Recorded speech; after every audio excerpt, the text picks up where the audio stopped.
निघ.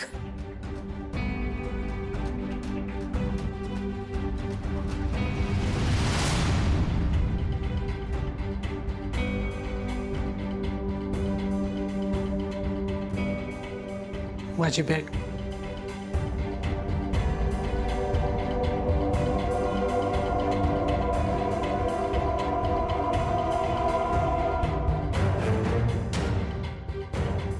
मला बाळ बरोबर एकट्याशी बोलायचंय.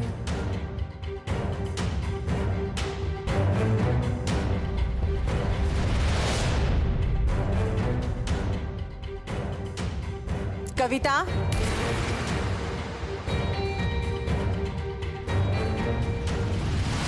तिथे पम्मी पिसे होती?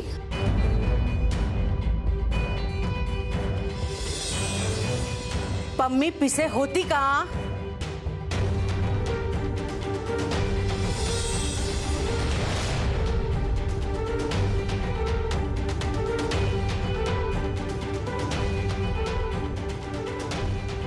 पम्मी, तू तुझी खेळी खेळलीस पण फसलीस, कारण मी तुझ्या आधीच माझी खेळी तयार करून ठेवली.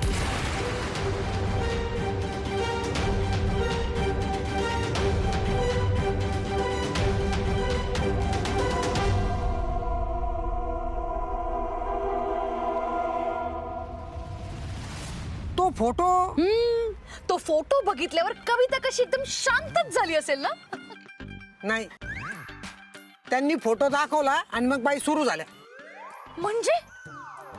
म्हणजे तिच्या शूटिंगचा फोटो जो मी पाठवला तो तिला मिळालाच नाही? अच्छा, म्हणजे त्यांच्या मोबाईल वर मेसेज आला तो मीच पाठवलेला फोटो असणार. मग वेळ चुकली तुमची पम्मी मॅडम. तोपर्यंत सगळं पितळ उघडं पडलं होतं. OMG. मग ती शुभूची मम्मी काय म्हणाली? हे तुझ्या वर्कशॉपचं लेटर आहे, उद्या सकाळीच निघायचंय तुला. तिथे कुणाशीही कॉन्टॅक्ट होणार नाही. कुणीही कितीही प्रयत्न केला तरी मोजक्या लोकांशिवाय तिथे कुणालाही जाता येत नाही. आणि सगळ्यात महत्वाचं, तिथे कुठलंही नेटवर्क नाही. आणि हो, तू कुठे जाणार आहेस हे आपल्या दोघांव्यतिरिक्त कुणालाही माहिती नाही आणि कुणालाही सांगायचं सुद्धा नाहीस.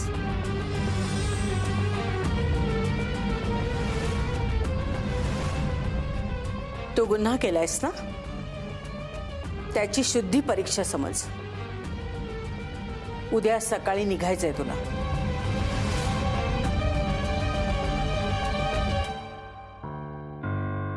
अहो पम्मी मॅडम, तुम्हाला अंदाज नाही बाई काय करतील ते. अरे करू दे तिला काय करायचंय ते. मी पण काही कमी नाही. तिच्या प्रत्येक वारावर पलटवार करेन मी. तुला माहितीये का, शुभूने उद्या आशू सोबत डेट प्लॅन केलीये. डेट सहज भेटणार असतील ते. आहाहा. पण भेटणार हे नक्की. आणि एकदा का भेटले ना की लग्न झालंच म्हणून समज. काय? हो, आता लग्नाची तयारी करायला फार वेळ मिळणार नाही. घोडा मैदान दूर नाही केकू.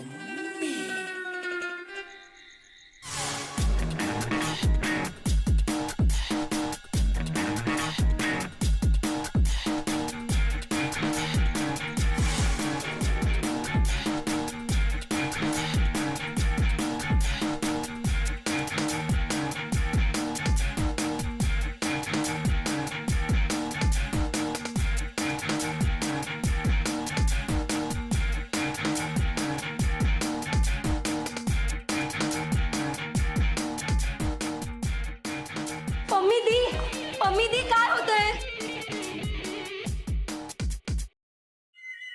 पम्मी दी, तुम्हाला इंग्लिश गाण्यांची ॲलर्जी आहे ना, मग का अशी गाणी लावता? नाही झेंडू नाही, आज तू मला थांबवू नको. आज मी माझ्या मनातला नाक सगळं बाहेर काढणार. पम्मी दी, तुम्ही कशाला स्वतःला एवढा त्रास करून घेताय? अगं, कारण शाळेत असताना जेव्हा मी वाटी चमचा खेळायचे ना. वाटी चमचा? अगं म्हणजे चमचा लिंबू. चमचा लिंबू जेव्हा खेळायचे ना, तेव्हा पण जर कोणी माझ्या पुढे जाताना दिसलं ना की मी लगेच असं पाय मध्ये घालून पाडून टाकायची. आता या शुभूच्या मम्मीच्या बाबतीत पण ना असंच पाय टाकून पाडण्याची वेळ आली. काय सांगताय? शुभूची मम्मी ह्या वयात चमचा लिंबू खेळणार? अगं ए डमी, तुला जर मी माहेरून आणलं नसतं ना तर एव्हाना तुझा हात धरून तुला घराबाहेर काढलं असतं मी.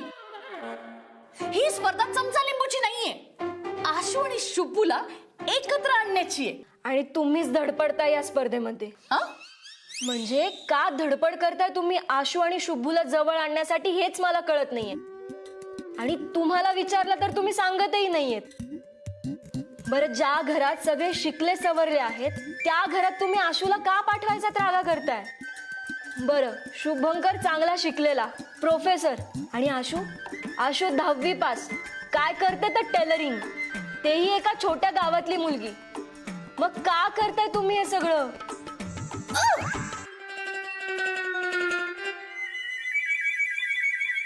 झेंडू, ही स्पर्धा पम्मी आणि शुभूच्या मम्मी मधली, आणि या स्पर्धेत तू माझी चिअर लीडर आहेस, त्यामुळे तू सतत मला चिअर करत राहायचंस.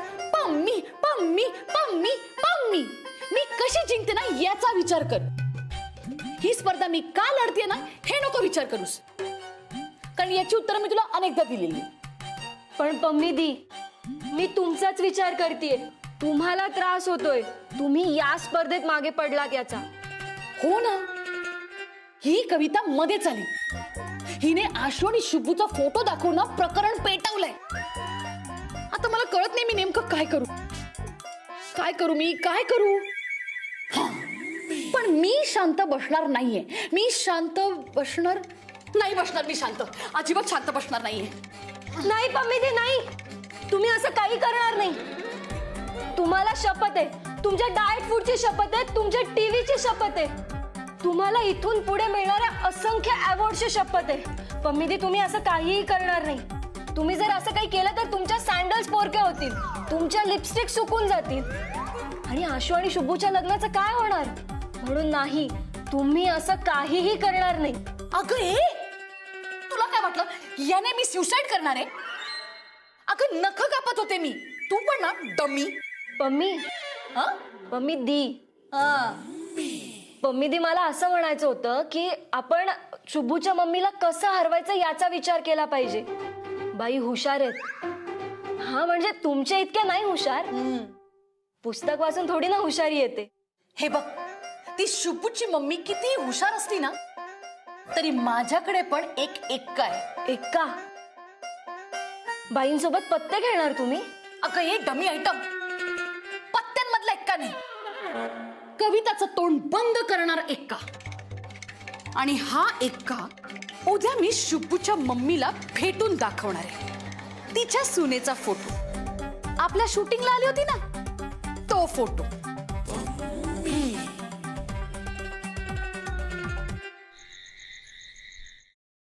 तुझ्याकडे हा फोटो कसा आला कविता? आई, कविताला संशय आलाच होता, पण एवढ्यात तो फोटो माझ्या मोबाईलवर आला. कसं? आई, ते माझ्या ओळखीचे व्यक्ती तिथेच राहतात. ते गेले होते शूटिंग बघायला, तेव्हा त्यांनी काढला फोटो. मी तर जेव्हा फोटो पाहिला ना आई, माझा तर माझ्या डोळ्यांवर विश्वासच बसत नव्हता.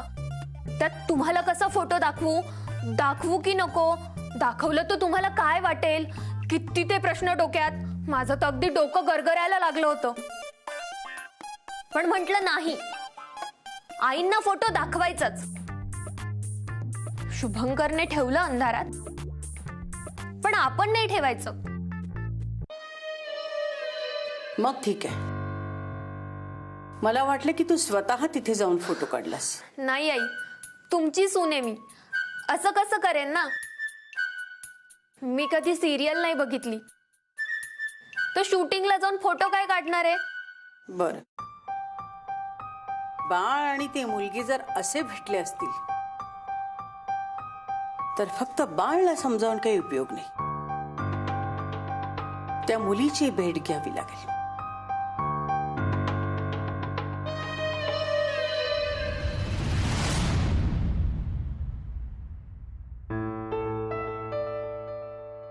आशो, राजनंदिनी बरोबर एक पण फोटो नाही काढला का ग तू? अगं शुभंकरला सांगायचं ना मग एखादा फोटो काढायला. म्हणजे तुला मिरवता आलं असतं ना की माझी पोरगी राजनंदिनी सोबत काम करते म्हणून. रुपाले गप बस. आणि मी कुठं मिरवायला लागले? आता तसं आहे ना, चाळीतल्या सगळ्यांना माहिती आहे का आपली आशू राजनंदिनी बरोबर काम करते ती. हे कसं कळलं त्यांना? कुणी सांगितलं? मीच. पण मी मिरवलं कुठं? आणि तसंही राजनंदिनी बरोबर काम करते ही मोठीच गोष्ट आहे ना ग. मग एखादा तरी फोटो पाहिजेच होता ना. ते पण खरंय बर का. अगं आशू, शूटिंगला जाऊन किती लोक फोटो काढतात हिरो हिरोईन सोबत. मग तू तुझा एखादा का नाही काढला? अगं मग कोणाबरोबर काढला फोटो? फोटोग्राफरला सांगायचं ना माझा पण एखादा फोटो काढ म्हणून. काय हो, शूटिंग बघायला सगळ्यांना जाऊ देतात का? हा, आणि तिथलं जेवण कसलं चांगलं असेल ना. हिला ना तिथलीच सवय लागली वाटतं. अगं काय बोलतीस रुपाली, मीठ भाकर खाऊन सुद्धा आशू खुश असती. मग आता मगापासून काय झाले तिला खायला? खरंच की काय झालं ग? कसला विचार करतीस? काहीच नाही, तिथल्या जेवणाची ना सवय लागली हिला. काय ग, काय काय असतं तिथं खायला? तो गिळ. अगं पोर 4 दिवसांनी घरी आली, सुखाचे 2 घास खाऊ दे तिला. भाजी देऊ का ग थोडी? नाही, बस झालं. शुभंकरच्या घरी काय झालं असेल याचा विचार करतेस का? हाय ते अगं पण प्रमीला गेली होती ना तिच्या घरी.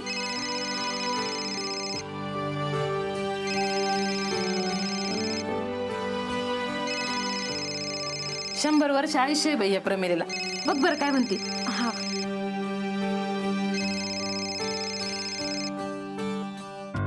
आता बाहेर जायची काय गरज होती?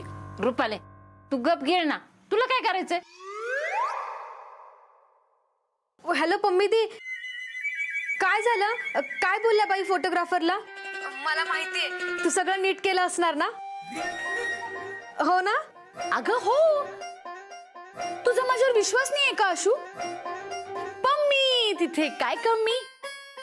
मी ना सगळं बरोबर व्यवस्थित केलंय. हा अगं, शुभूच्या मम्मीने ना शुभूचं व्यवस्थित प्रेमाने स्वागत केलंय. खरंच? अगं तुला उद्या भेटल्यावर कळेलच ना, सांगेल तो. हा, बरं मला सांग, तुम्ही उद्या कुठे भेटणार आहात हे काही ठरलं का? नाही अजून, त्यांनी फोन नाही केला. अच्छा, नाही आला का? बरं बरं, येईल. अजून सकाळ नाही ना झाली, पण नक्की फोन करेल तो. बरं ऐक, उद्या जाताना एखादं गिफ्ट घेऊन जा. हा त्याला गिफ्ट? हा, काय आहे, तुमची मैत्री झाल्यानंतर कामाशिवाय पहिल्यांदाच भेटताय ना तुम्ही, तर एक गिफ्ट घेऊन जा. हा पम्मी दी, पण काय गिफ्ट देऊ? फार महागातलं काही नाही, पण स्वतःच्या हाताने काहीतरी बनवून घेऊन जा. होईल थोडाफार खर्च. हा चालेल. हा ओके, बाय. हा.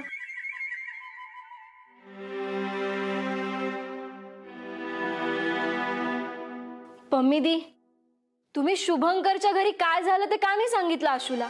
अगं, आशूला जर कळलं ना तर आशू स्वतःहूनच शुभूला भेटायला नकार दे. आणि या दोघांचं भेटणं खूप गरजेचं आहे. यांचं नातं जितकं घट्ट होईल ना तेवढं माझ्यासाठी चांगलं आहे. माझा हेतू लवकरच साध्य होईल. आणि तसंही शुभूच्या मम्मीने काय काय केलंय हे या दोघांना भेटल्यावर कळेलच ना.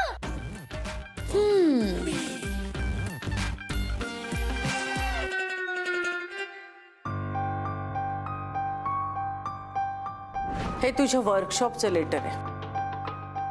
उद्या सकाळीच निघायचंय तुला. तिथे कुणाशीही कॉन्टॅक्ट होणार नाही.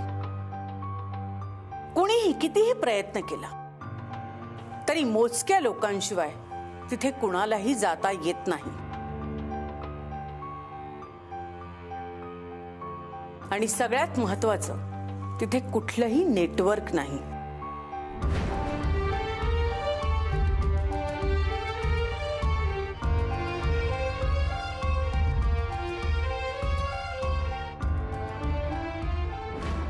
तू कुठे जाणार आहेस हे आपल्या दोघांव्यतिरिक्त कुणालाही माहिती नाही आणि कुणालाही सांगायचं सुद्धा नाहीस.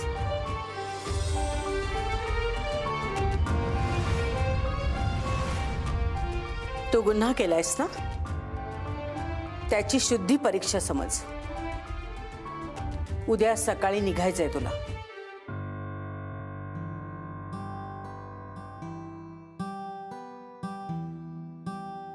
अश्विनीला सांगू की नको? पण जर न सांगता निघून गेलो तर वाईट वाटेल तिला. नाही, मला तिला सांगावंच लागेल.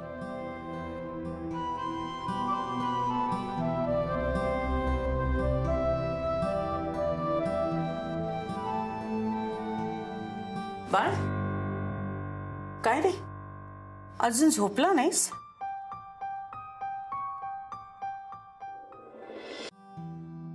अश्विनीला सांगू की नको? पण जर न सांगता निघून गेलो तर वाईट वाटेल तिला. नाही, मला तिला सांगावंच लागेल.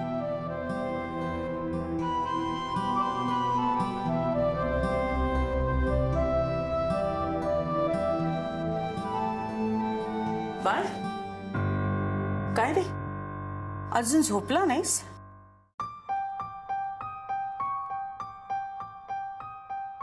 सकाळी उठायचं आहे ना तुला? हो. आणि तो फोन बाजूला ठेवलास तरी चालेल.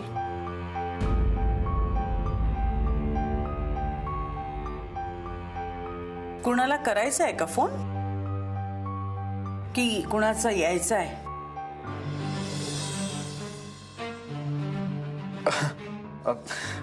नाही नाही, अगं आता कोणाचा फोन येणार? झोप आता, पहाटे उठायचंय ना, मी उठवीन तुला.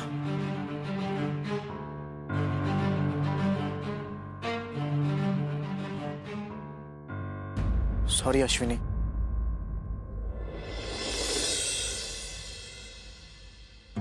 आई येते ग. हा डब्बा घे आणि जरा सावकाश ग. हा.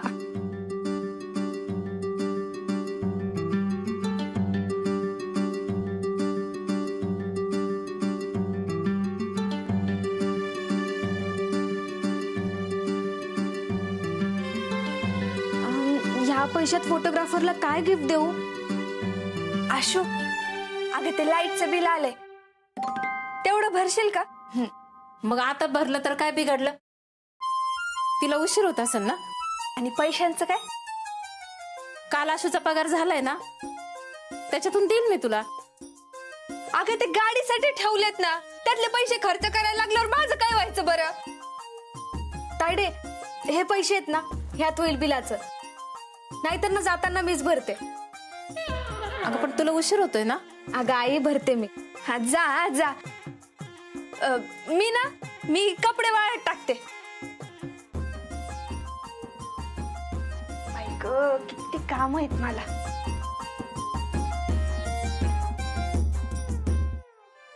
आणि आता थोड्या वेळाने येऊन ना बिछाण्यावर लोळत पडल. जाऊ दे ग, एकदा सासरी गेली का कुठं परत येणार आहे ती. बरं आई, येते मी. आई, मी आज फोटोग्राफरला भेटणार आहे. का ग, सहजच ना? हा, सहजच. अगं मग त्यात सांगायचं काय? मित्रमैत्रिणींना भेटलं ना की छान वाटतं. भेट तू शुभंकरला. हा, येते मी. हो.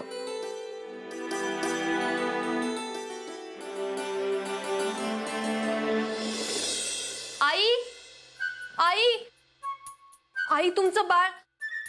आपला शुभंकर घरात कुठेच नाहीये. सकाळीच कुठे गेला असेल? कालच्या प्रकारामुळे त्याने काही भलताच निर्णय नसेल ना घेतला. तरी मला संशय होताच आई. आणि त्यात ती हिरोईन त्याच्या सोबत आहे. आई, काय झालं असेल? शांत हो, बस आधी इथे आणि पाणी पी बरं. बस. अहो पण शुभंकर. अगं किती काळजी करतेस तू, एवढी काळजी नको करत जाऊ. बाळ बाहेर गेलाय. हो का? कुठे गेले आई? तुम्हाला विचारले ना त्यांनी? नाहीतर परत कुठेतरी शूटिंगला. कविता, अजून एक ग्लास पाणी देऊ का? अगं बाळला मीच बाहेर पाठवलंय. कुठे पाठवलंय आई? ते मी सांगेन नंतर. मंदार कुठे आहे? आहे आतच आहे. त्याला जरा गाडी काढायला सांग, मला बाहेर जायचं. कुठे जायचंय आई? अश्विनीला भेटायला, तिच्या कामाच्या ठिकाणी.